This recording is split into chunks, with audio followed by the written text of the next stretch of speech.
জীবনকে দেখি একেবারে শিশিরের মতো কিংবা ড্যাফোডিল ফুলের মতো। শিশির যেমন অল্প সময়ের জন্য থাকে, জীবনটা সেটা এরকম টুপ করে কখন ঝরে যাবে আপনি বুঝতে পারবেন না। খুব সহজেই জীবন থেকে আপনার বিদায় নিতে হতে পারে। জীবন হচ্ছে একটাই, এই জীবন আপনি আর কখনো পাবেন না।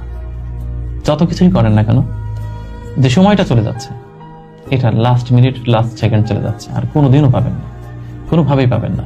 তাই আমি জীবনকে মনে করি এক ফোঁটা শিশির, এটা একবার টুপ করে ঝরে পড়লে আর কখনো পাওয়া সম্ভব না। তাই এখনকার কাজ এখনই করতে হবে।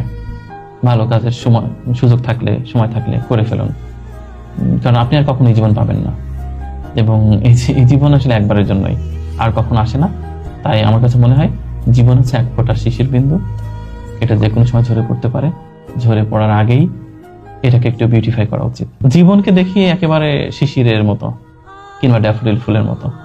শিশির যেমন অল্প সময়ের জন্য থাকে, জীবনটা সেটা এরকম টুপ করে কখন ঝরে যাবে আপনি বুঝতে পারবেন না। খুব সহজেই জীবন থেকে আপনার বিদায় নিতে হতে পারে। জীবন হচ্ছে একটাই,